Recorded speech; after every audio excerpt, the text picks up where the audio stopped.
them and talk through them the best that I can. So with running injuries and types of running injuries, a lot of times the bigger piece of the pie is that I feel really good. I'm going to run a little bit longer. I'm going to run a little bit harder. And then, oh no, I overdid it. So that's most of the time what happens with running injuries. There's a much smaller piece of the pie of I fell down, I turned my ankle, more those dramatic type instances of when running injuries occur. So when we go through with what causes a lot of times it ends up being training errors. So one quote that you'll end up seeing when we pull these up is, I like to say runners are really good at knowing what their body is saying. We're just really bad about listening to it. So we tend to know in our gut when our body's saying, no, I probably shouldn't run another mile. No, I shouldn't do this effort a little harder. But a lot of times we don't listen to it, and that's when we end up getting into trouble. So try to listen to your body. There's times when you might not feel great. And then of course I have this thing of like feelings don't dictate outcomes. If you're just feeling sluggish, if you just really aren't feeling the workout, you had a long day, you're tired from the long run over the weekend, you went out to dinner with friends last night, you're not feeling good, that's one thing. But when you have what I'll call like these little niggles or aches and pains that pop up, and you're like, I probably shouldn't run today, but all my friends are running, so I want to run. That type of thing is when we tend to get into trouble. So the causes of most of the running injuries that I see is an imbalance of tolerance and load. So if you think of it like a scale, you have your tolerance, you have your load. We always want your load to be just lower than your tolerance of that tissue. So by tissue, I mean your muscles, bones, ligaments, everything that makes up your body is how much it can tolerate here. And then your training load is here. And our training load's not just running. We have running, we have strength training. If you're cross training, if you're on your feet a lot during the day, just overall load of life. And so when that scale tips, and that's if you increase your running mileage too quickly, or if you don't change your shoes, or if you drastically change the surface that you're running in, or you go from running flat all the time to doing a causeway every single run of the week, you start to tip that scale just a little bit. So that's why we're mindful of how much we're increasing that volume. And that also goes for intensity. If you are new to running, or even if you've been running for a while, like, I think I need to make my easy runs a little harder, or you try to make every day hard, again, you're going to end up tipping that scale where the intensity factors into that training load, and that becomes higher than the tolerance of your tissue. And we don't know, I don't have a crystal ball to say, if you increase your mileage too quickly, your Achilles will flare up. If you increase your intensity too quickly, your knee will flare up. It's really where everyone's different and kind of where that point of least resistance is that's going to pop up.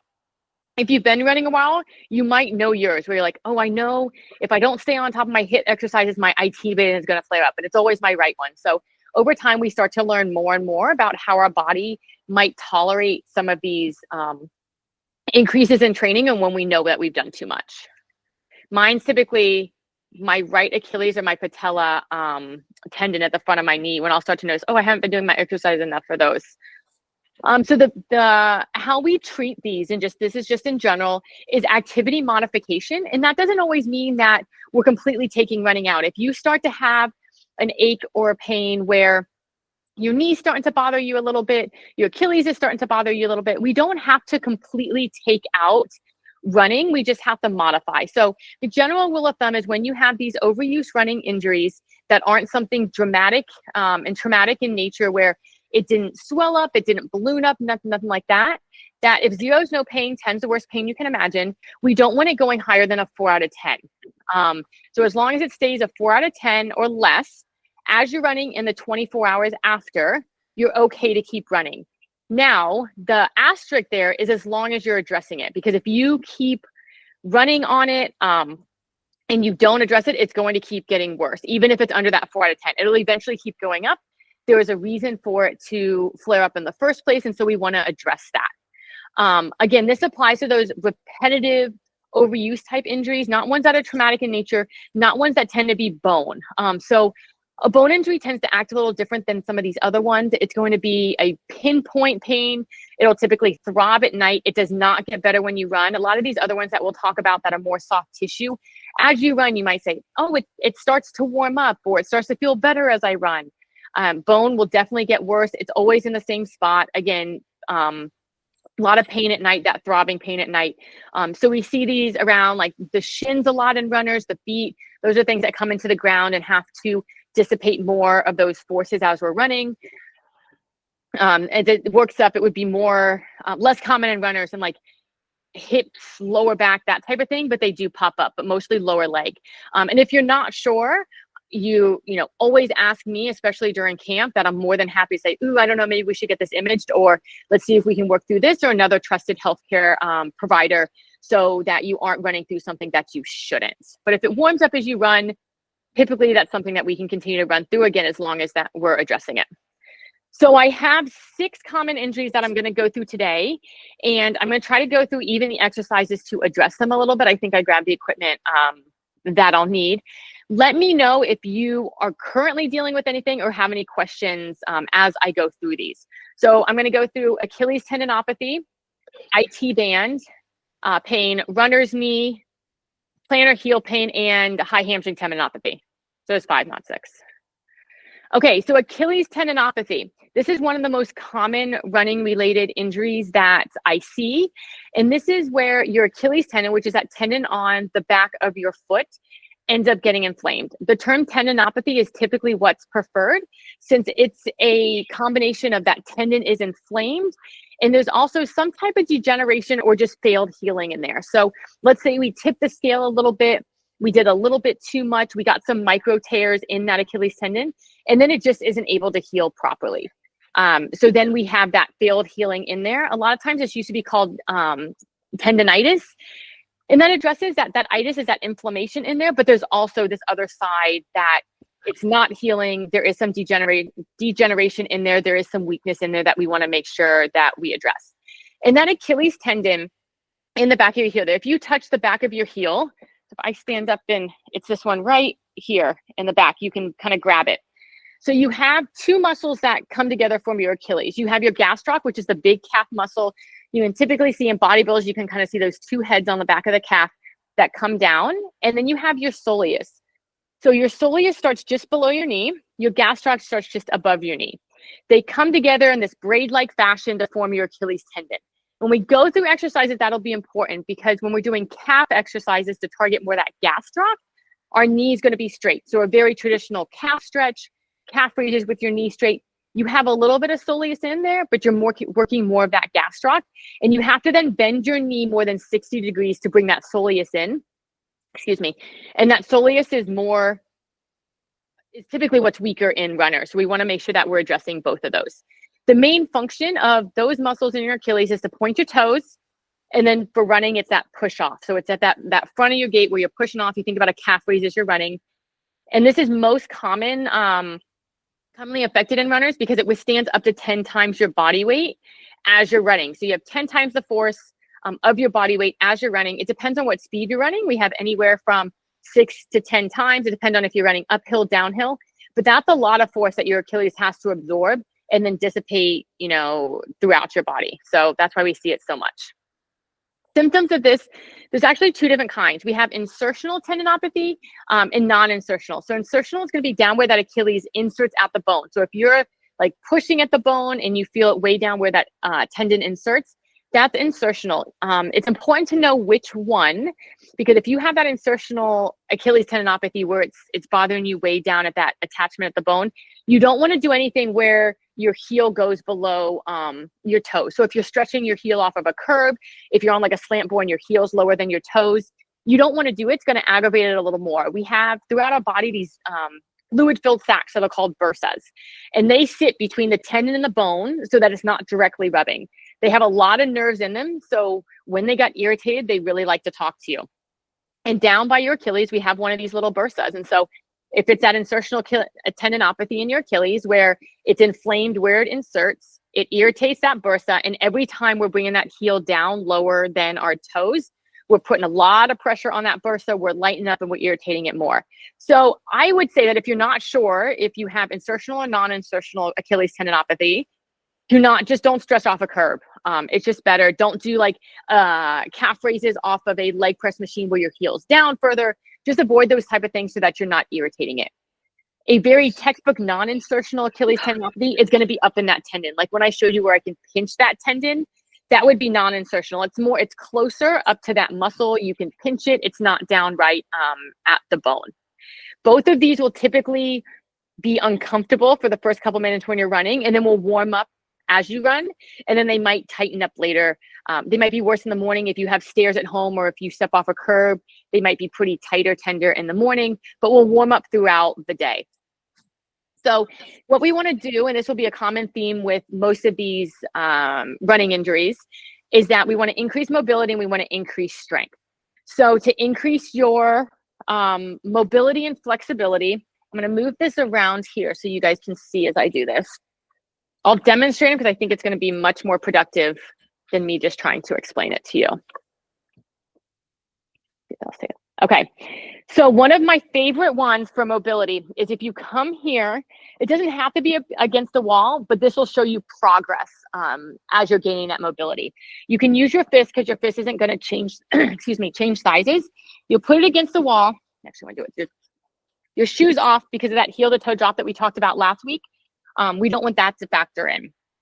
So you have this here, and then you're going to try to bring your knee in to touch the wall while keeping your heel on the wall. So this is just looking at the mobility of the joint itself. You might feel some tightness here. It might help stretch your soleus since we do have that knee bent, but it's more looking at the joint of the ankle itself, not the musculature within it. So this is a really good one to do. And then if you can easily touch the wall, then you're going to want to move back a little bit. And so you can measure that. You can measure progress. You don't have to do it against the wall, though. If you're just working on it throughout the week, you can do it just anywhere on the floor. The other one I really like, and this would be a great one to do before you go run to help loosen up. Like I said, your soleus is the one that's most affected. If you're on a stable surface here, anything you can push up that you're not going to push over, you're on one foot. You're going to bend your knee. This is called a soleus active release. You're going to do 5 slow calf raises with your knee bent. So we're targeting that soleus. Imagine I did 5. You're going to come up on the 5th one. You're going to push into the wall or door and slowly bring that heel down against that resistance. You're going to stop pushing, and then you're going to repeat. So you're going to come up, keep that knee bent. The biggest thing people want to do is straighten that knee.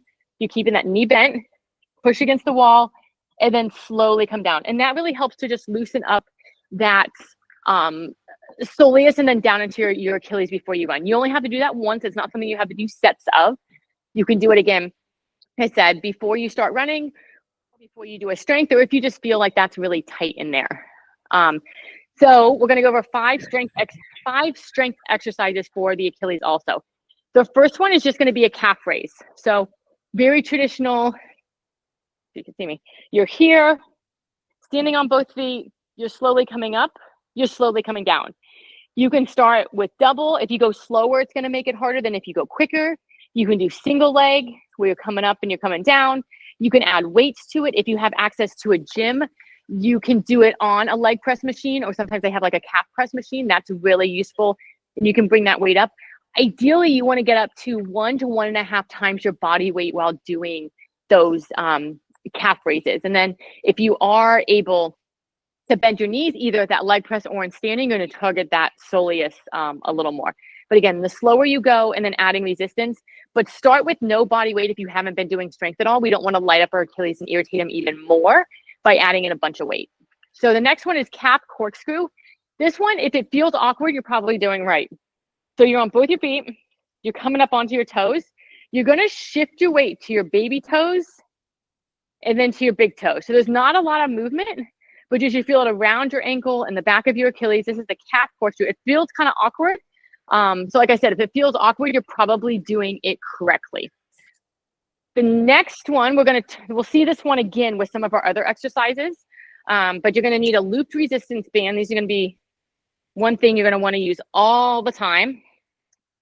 You're going to put it around your shins, so anywhere between your knees and your ankles. You're going to stand up. You're going to come up onto your toes, and then you're going to walk sideways. So we're targeting a couple different muscles with that. By being up on our toes, we're targeting that calf and Achilles. And then with walking laterally, we're targeting the lateral hips. We'll see this when we talk about IT band a bit more. But what happens is it's very common in runners to have weakness in the side of their hips, their lateral hip here. Mm-hmm. They'll accentuate it, but when this happens, you're going to get this collapsing in of your knee. So if we're doing that with every step that we're running, that can cause that IT band. It can cause knee issues. It can even cause that calf to that arch to collapse down there, and then it can put some different pressures on that Achilles. So that's going to be another one that we'll use for the Achilles, but we'll also come back for the IT band and the knees in addressing those.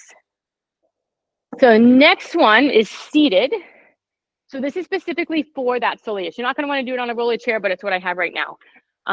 You can put a kettlebell. You can put a little weight. Sometimes even gyms will have like a soleus machine. And so you're here, and this is going to be just above your knees. Make sure it's not on your knee joint. And you're slowly coming up and slowly coming down. So this is really going to target that soleus since our knees are bent. You can also do it if you have like a Smith machine access at the gym like we have in here. You can bring that bar all the way down and then slowly come up, slowly come down. You can put plates on both sides.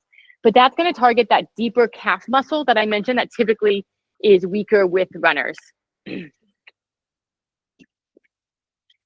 This is the one I have to talk the most for. All right. So then the last one for the Achilles, and this is going to be a tough one. Nobody's good at this the first time that they do it. So don't get frustrated if you can't keep your heel up. But you're on one foot. You're going to come up onto your toes. You're going to have, it doesn't have to be weight. It can be a water bottle, anything that forces you to transition and transfer weight from one side to the other. You're going to be up on your toes, and you're going to pass that weight from one hand to the other, keeping that heel off the ground the whole time. So that's going to work your calf and Achilles because you have that heel off the ground. And then with having that weight shift in there, it's going to also work a lot of those other accessory motions and accessory muscles that are around your ankle that'll help also support your Achilles. All right, any questions about the Achilles? Okay. All right. The next one is going to be our IT band. So your IT band is a long tendon that runs down the side of our leg. So it runs from about our hip to our knee on the outside there. If you guys have been running a while, you probably had this flare up at some point. A lot of times it flares up either down at the knee or up at the hip. My biggest get on my soapbox for the IT band is if you are dealing with any type of pain or irritation at IT band, please don't roll out your IT band with a foam roller or a massage gun or anything like that. It would take 100 times the force that boxers are punching each other in a boxing ring to change the length of that tendon. It's just a long tendon. It's like your Achilles, but really long. We cannot change the length of it. If you want a foam roll, stick to like the meaty part. So your IT band inserts into a triangle of muscles here at your lateral hip.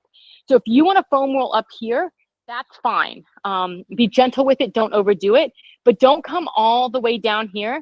It really just irritates it. It doesn't feel great. So you really don't do it. Repetitive exercises like running, biking's another one, can cause a lot of IT band irritation. And I mentioned a lot of times it's because of that weakness at their lateral hip causes that knee to collapse in, pulls on the IT band, and we feel it down at the knee most of the time, sometimes up at the hip. So our goal with treating this is going to be a lot of lateral hip work. This is a little bit more common in women than men, just because of the anatomy of our hips, that our hips tend to be wider, especially after childbirth. So it puts us at a little bit more of a disadvantage for this for IT band syndrome here. And don't get caught up if you go to the doctor and they're like, oh, you have IT band syndrome. Syndrome's like a really scary word. It's like irritation of your IT band. And they put all these scary names on different things that we're experiencing. Also be mindful if you have this or to avoid it, running on sloped roads a lot. I've mentioned before the long runs that obviously be mindful of cars. I want you guys to run on the sides of the road. I don't want you guys, running down the middle, but there are roads like I ran Tropical Trail this morning, and it can have a pretty good camber on both sides. And so if you're always running on the same side of the road, it's always slanted, that can contribute to some IT band irritation. So just be mindful of that. If there's not a lot of traffic, run in the middle of the road, but be aware of what's around you. Don't have headphones in. Again, safety, is our priority, but also be mindful of the camber of the roads. If you run on the beach a lot and it's you know, unless you're up in Cocoa Beach down in like, you know, Central Brevard, it's really slanted. So just be careful with that to not irritate your Achilles. So symptoms of this, like I said, it's going to be pain or irritation, typically at the side, outside of your knee, sometimes up at your hip. A lot of times if you run a couple times, it'll start at the outside of your knee and you'll be like, it's kind of working its way up the side, you know, of my thigh, kind of between our quads and our hamstrings. It's on the outside. There, a lot of times it will warm up when you run, and then it'll get irritated afterwards. It might be sensitive to the touch or pressure, like if you're pushing on it, but it might not be. It might just get irritated when we run. Because of where it inserts, it's actually like just below the knee joint. A lot of things that bend your knee, climbing stairs, going from sit to stand repetitively may also irritate it also. And that's why even biking can sometimes irritate, because it's that repetitive motion, just like running is. So treatment, it's the same as where we're going to increase mobility and flexibility, and we want to increase strength. So the very traditional IT band stretch is where you're here, you know, kind of against the wall. You're crossing one leg over the other. You can't really see that. You're crossing one leg over the other, and you're kind of leaning this way, and you should feel it here. I don't love that one. I don't think it targets it as good as another one that I'm going to show you guys. And also when we start doing this motion, I see people like twisting a lot, and it's just not great for your back. And again, I don't think it's the best one. So be careful with that one. If it's one you like, awesome. Just be careful that you are adding like that lateral tilt, that sideways tilt, that you're not adding a lot of rotation, because we don't want to end up rotating your back in all different funky positions. So the one that I prefer is what I just call a modified pigeon. So a lot of you guys that probably do yoga will do something similar. I don't do a lot of yoga, so I apologize if I butcher things. But you're going to be on all fours here. You're lifting. I'm going to lift my left leg. We're going to be targeting my right hip. You're going to cross it over behind your body here, and then you're going to come down and pivot. And I can already feel it there, but then if you come down to your elbows, you kind of feel it a little more. If I try to push this hip down towards the ground, I'll feel it more. So I can feel it all in here, right at that IT band insertion. And then again, it puts your back in a little better position that I'm not rotating it out. And you would hold this for 20 to 30 seconds, do 5 of them. If you want to hang out and do it for 5 minutes and it feels good, you can, but you get the benefits of that stretch within that 20 to 30 seconds. So that's totally up to you. While I'm down here, I'm going to do the clamshell while I'm lying down. All of these 1, 2, 3, 4, 5 exercises that I've listed are going to target that lateral hip. So this first one, again, we'll need this resistance band. You're going to put it above your knees this time. We're going to lay on our side, and we're going to do a clamshell. Okay. So we're going to be here. Feet are going to stay together. It's your knee that's coming up towards the ceiling. You should feel it in this hip that's up, that's towards the ceiling. And you're going to come back down. Pause for a second or two. Doing this with no resistance does nothing, and you're kind of wasting your time. So to get the most out of it, you want to bring it up as high as you can, that you're not rotating your hips. You want to keep your hips square on top of each other. If you bring it up too high, you're going to start rotating backwards. So feet stay together. One tendency is people want to do this. The other thing I see a lot is I'm going too fast. That's with all the exercises. And that you're coming up so much that you start to rotate and you're really not targeting that lateral hip here. So with these, I would say all of the clamshell stuff that we're going to do, I'll show you standing clamshell in a minute. I think people just don't do enough of them. We stick to this cookie cutter 3 sets of 10. For whatever reason, that's what PTs have said to do.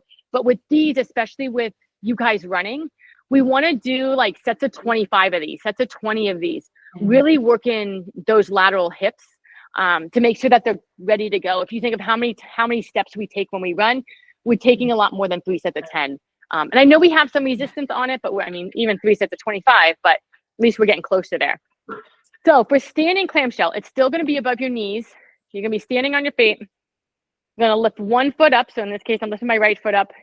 We're bringing it out to the side. So we're going to have good posture with our shoulders back the whole time. What I see with this one a lot is here, but I want all the movement coming from our hips. So it's coming out. And again, it's just as far out that you don't have to have that lean to feel it in this hip. After you do a couple of them, you'll probably feel it in this one also, since it's having to stabilize. And then you're going to come back in. And again, we're going to do sets of like 25 of these. Since I already have this on, we're going to do that lateral resisted walk. that I previously showed you, but it's the same. You're up on your toes and you're walking back and forth. And with this, I didn't mention it with the Achilles, but you're going to want to do, 3 to 5 sets of like 20 steps side to side. The being up your toes targets that Achilles, like I mentioned, but it also activates those lateral hips a little more by being up on your toes. So then the other two that are going to target this lateral hip is a single leg deadlift, or what I call like an RDL, Romanian deadlift. You're going to be on one foot. We're going to hinge from our hips. Move this back a little bit. We're going to hinge from our hips and come down. So if I'm here, I'm hinging. The biggest thing once you get here is you want a straight line from your shoulders to your hips.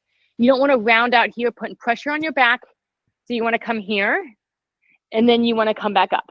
So because you're having to stabilize on this leg, those lateral hip muscles help with stabilizing. Anytime you're on one leg, you are using those lateral hip muscles. So we're hinging, we're using those muscles. A progression of this would be to add a kettlebell. You're going to hold it in the leg you're not standing on. So if I'm standing on my left leg, I'm going to hold it in my right hand. You're going to hinge down. And again, making sure you have that straight line from your shoulders to your hips. Also making sure this kettlebell isn't pulling me down. So keeping those shoulders square. And then when you come up, you're going to add a marching motion. So you're going to set your kettlebell on your thigh and drive it forward. My hand is just here to make sure that kettlebell doesn't fall off, but this leg is doing the work. So we're working a little bit of this hip flexor, but by doing this and having to stabilize, I can really feel it here.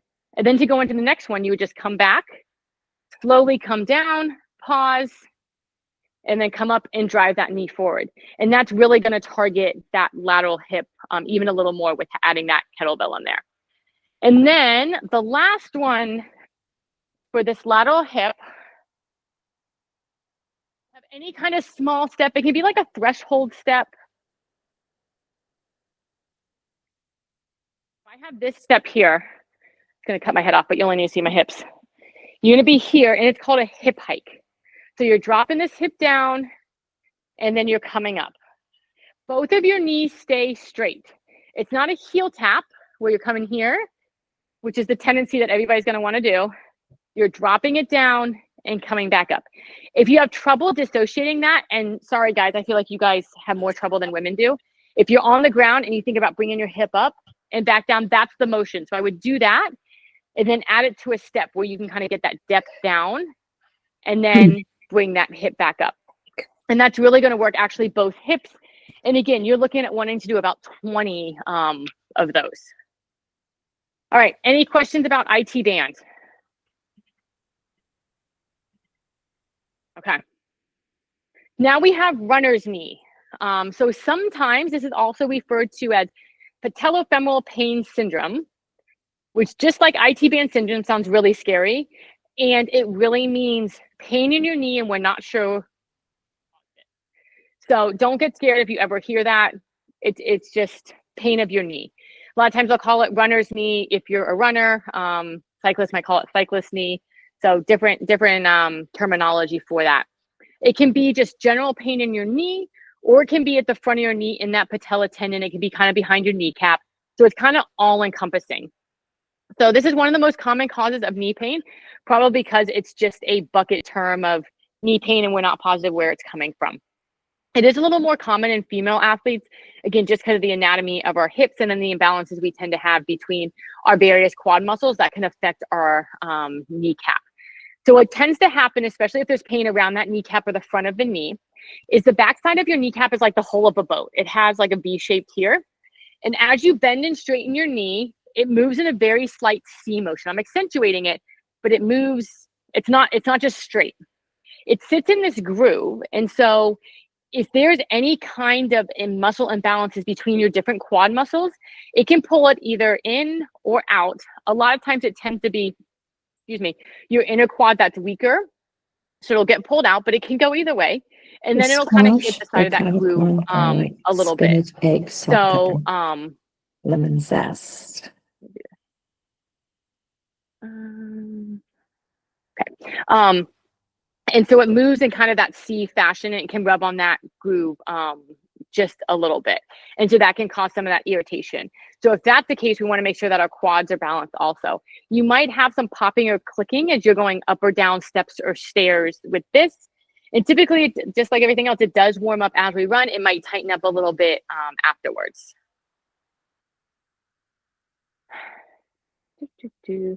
Okay, so just like the other ones, we're going to look at increasing mobility and increasing strength.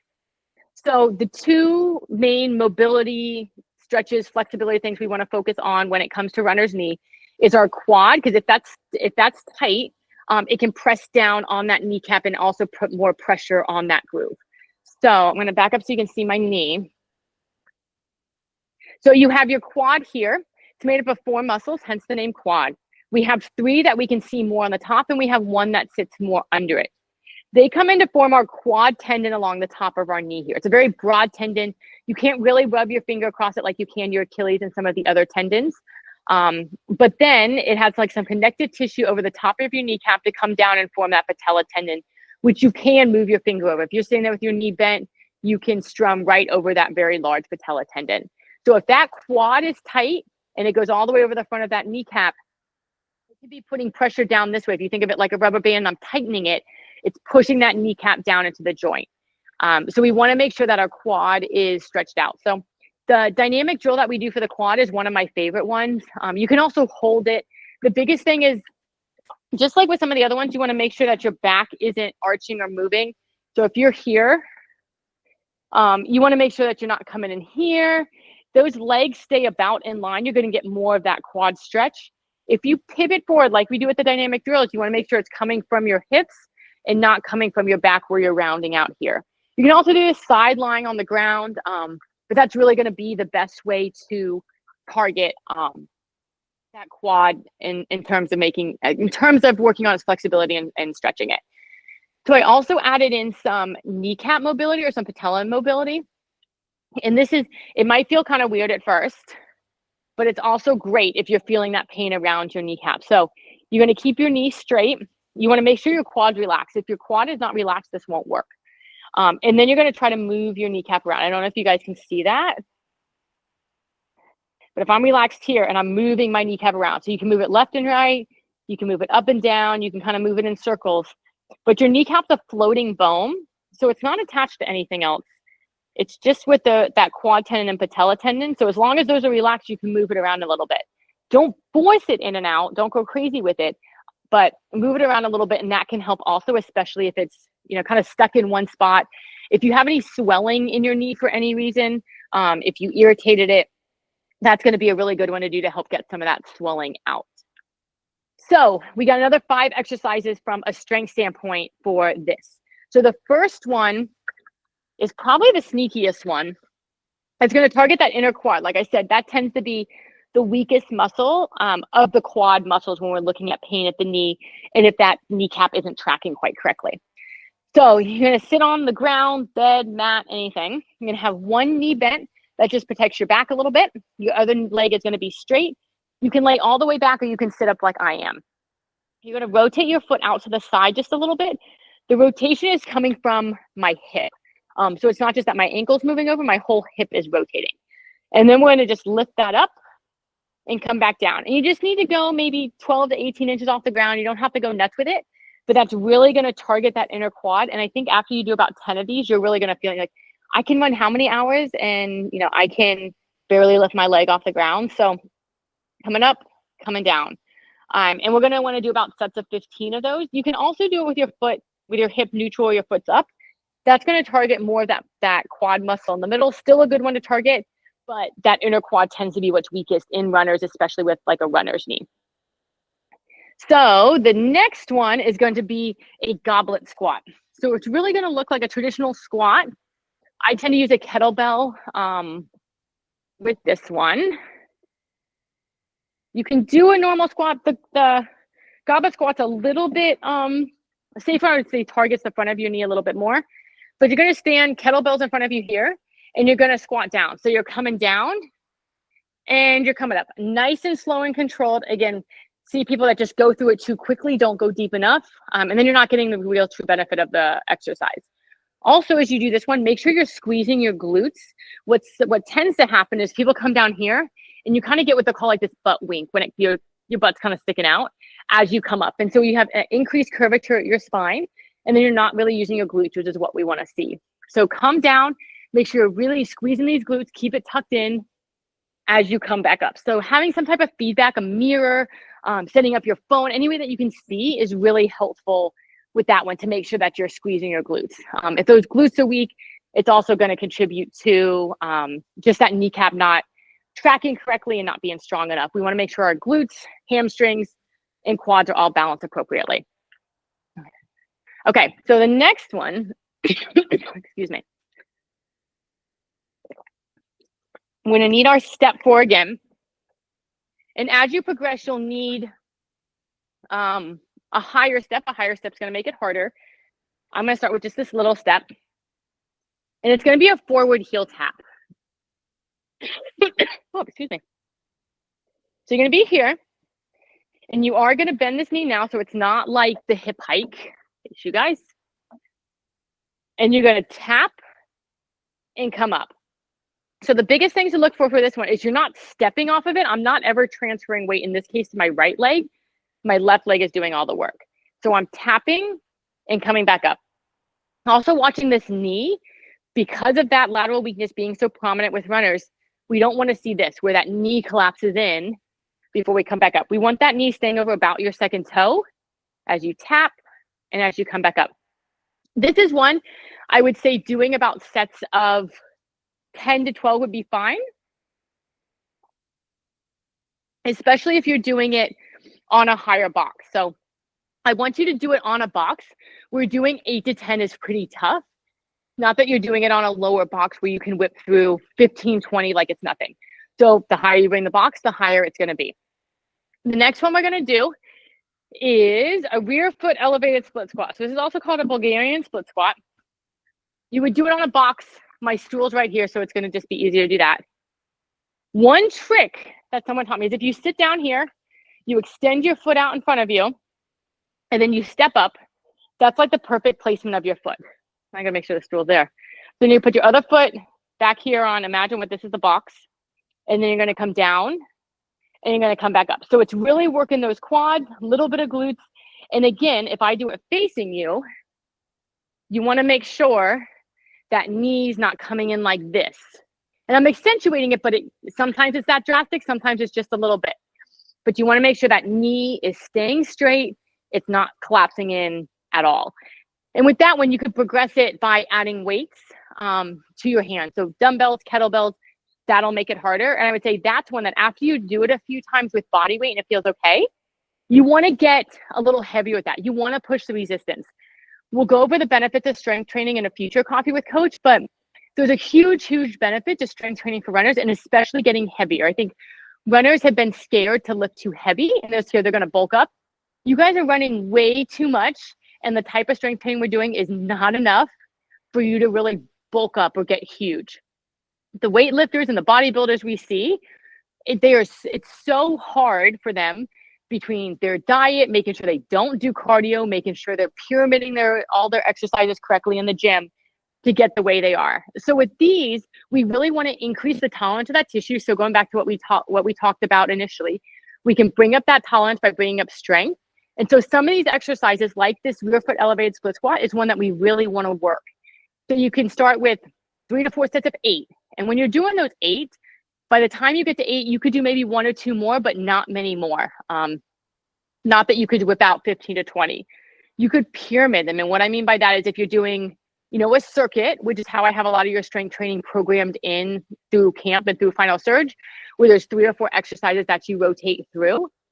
You could have this as one where you're changing the number of repetitions that you're doing. So the first round, you might do 10 and you might use 5 pounds. The next round, you'll do 8 and you'll do 10 pounds.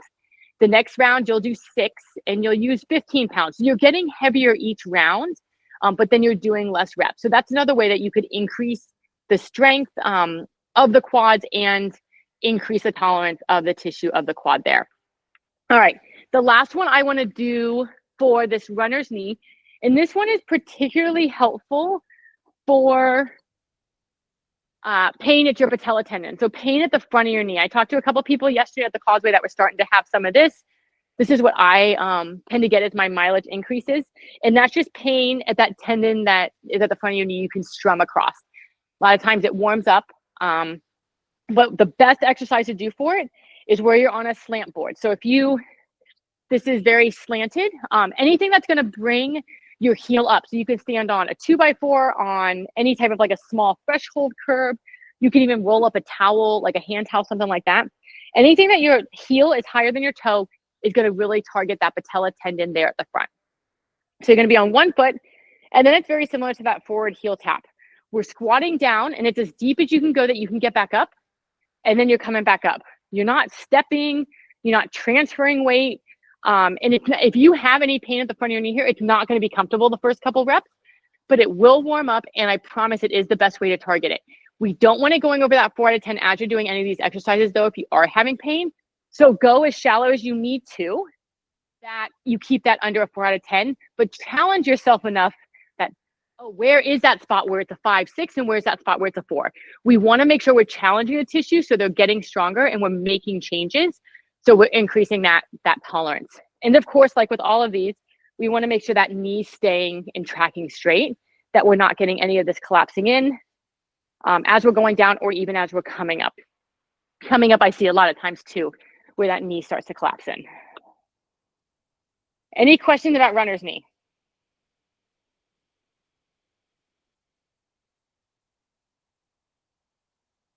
All right, we got plantar heel pain, which I think is the last one. All right, so plantar heel pain used to be more frequently called plantar fasciitis. Plantar heel pain is more of a blanket term now of pain in your heel. This is a lot of times really dreaded by runners. It can be either pain in your heel or into the arch of your foot. Textbook is it's more painful in the morning, those first couple steps, it really doesn't feel good.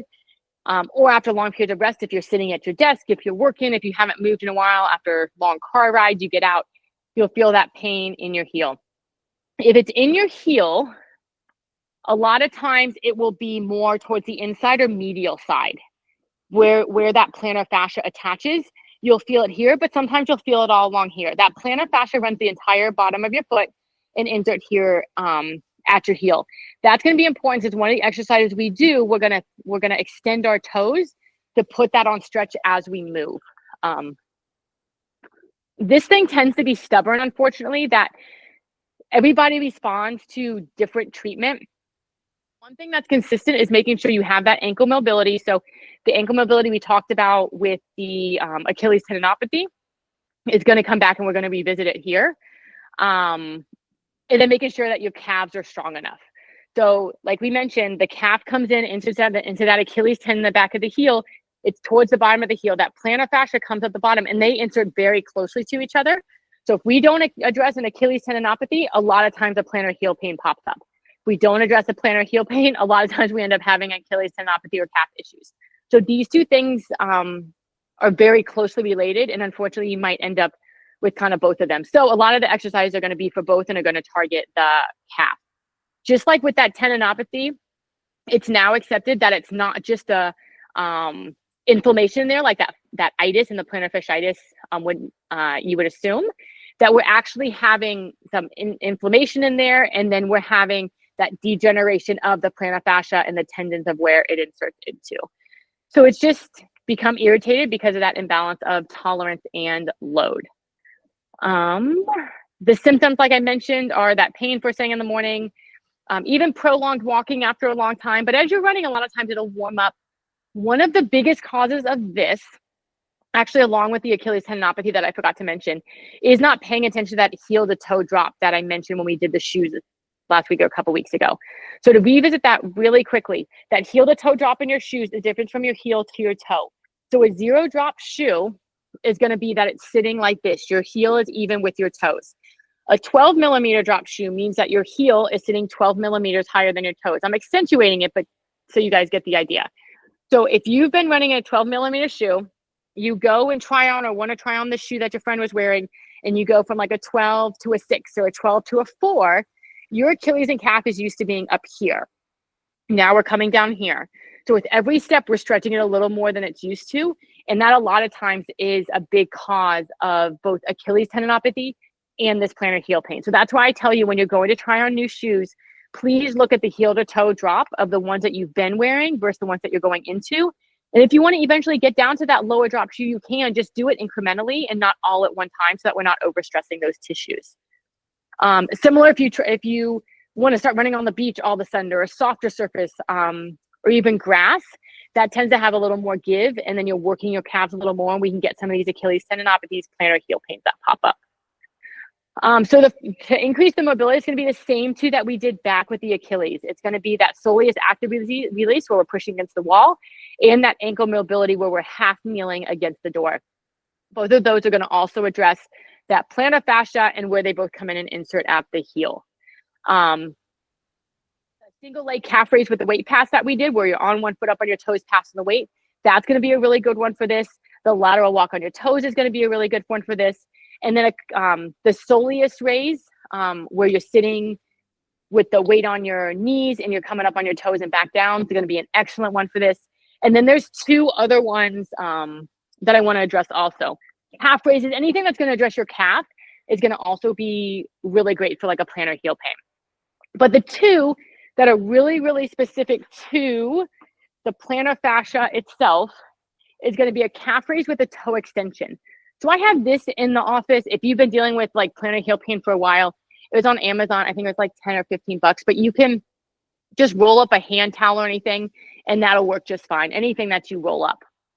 And so what you're going to do is, this is going to be on the ground. You're going to have no shoes on. So this is the one where you're going to extend your toes, put that plantar fascia on, stretch. Make sure you guys can see it. I'm going to point it down a little bit. So you're going to make sure your toes, it's not helpful when I have black socks on, this black thing, but your toes are extended on the bump. So you're not standing on top here. Your forefoot and bottom of your foot's on the ground. Where that joint meets, where your foot turns into your toes, is what you want at the base. Your toes are extended up. You're going to stand on that one foot and come up onto your toes and come back down nice and slow. So everything else is like a regular calf raise. We're just extending those toes up. This is one that is not going to be comfortable if you have plantar heel pain. And again, just like with when we're talking about the knee, we want to make sure it's not going over that 4 out of 10. But we also want to start working the tissues to make sure that they're getting stronger, and we're increasing that tolerance. So this you would want to work up to start with like a 3 sets of 10, 3 sets of 12, work up to like a 3 sets of 15. With all of these exercises we talked about, do them on both legs. We want to make sure that even if you're having some pain in one foot, that we don't have anything going on in the other one. And we run and use both feet all the time, so we want to make sure that we're addressing it. So that's one that's going to be really important for that plantar heel, and it's not going to feel great, but it's really, really effective. The other one is a toe extension walk. Okay, so you guys see me. So it's essentially we're accentuating walking. It's a mouthful. So you're here, slowly take a step, push up onto your toes, and step through it, and then we're going to go backwards. So this is the harder one, where you're having to load those toes, bring this foot off the ground, slowly bring your heel down, and come back. Again, this is most effective if you don't have your shoes on, but even during the day, as you think about it, you want to do a couple. Having your shoes on is going to be better than not doing them at all. And doing them really slowly. This one, people tend to just go like this, like when they're walking, and you're just using momentum. You're not using all those muscles in that plantar fascia in your foot, in your ankle, and your calf. So really accentuating, just coming here, driving through that big toe. That's the power toe of running. And then loading it back, even doing like a little pause at the top and slowly bring it down, is going to be really effective for that plantar fascia. Okay, any questions about plantar heel pain?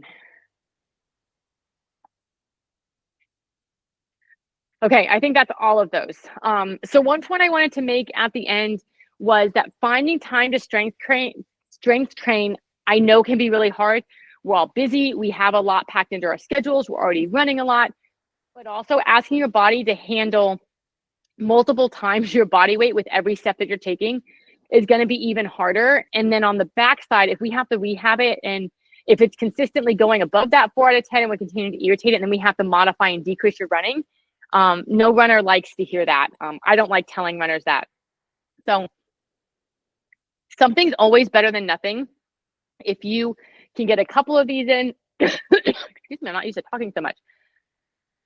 If you can get a couple of these in, they will be really helpful.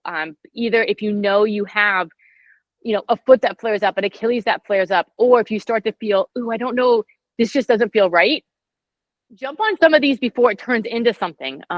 Your body will send you signals of what doesn't feel right, what doesn't feel good. And then as long as you address it early and quickly and you stay on top of it, it will get better.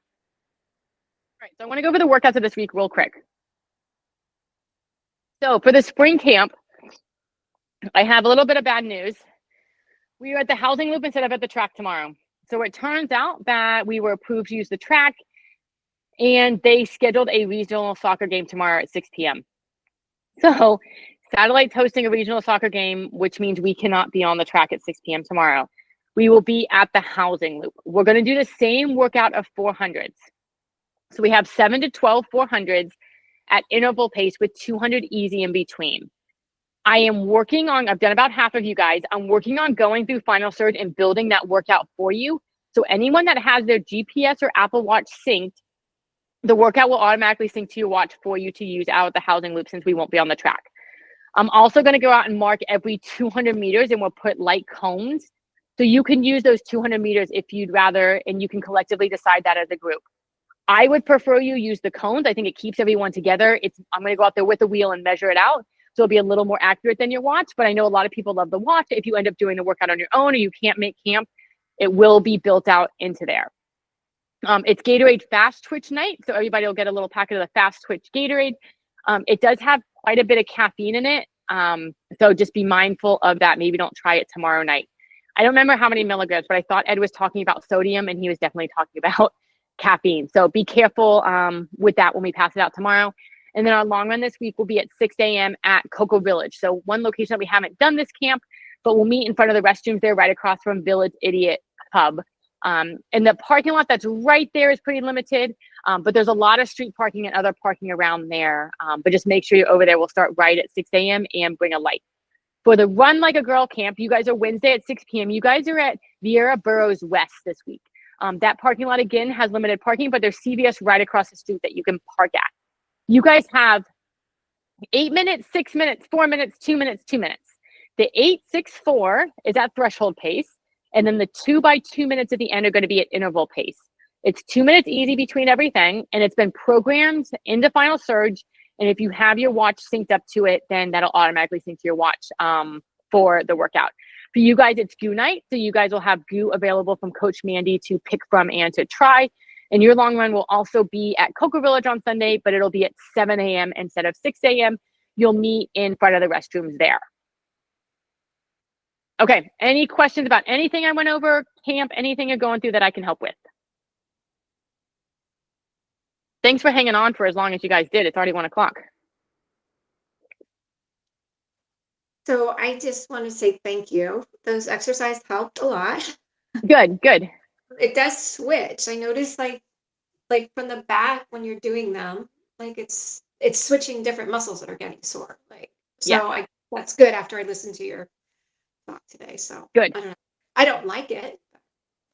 It's not comfortable. And a lot of these, when we're targeting the right thing, it doesn't feel great. Yeah, but I was like, oh, now I got another problem. But I guess just figure it out. We just have to work all of it. It's the balance of everything. Good. I'm glad. I won't quit. That's right. That's right. You just keep showing up. All right. Any other questions, thoughts, concerns?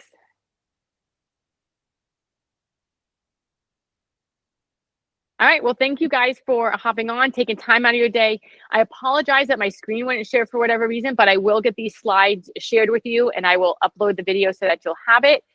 I'll hang on for another minute or two in case anybody has any questions that you think of. Otherwise, enjoy the rest of your afternoon. I'll see most of you guys on Tuesday, and then Coach Mandy will see Run Like a Girl camp on Wednesday.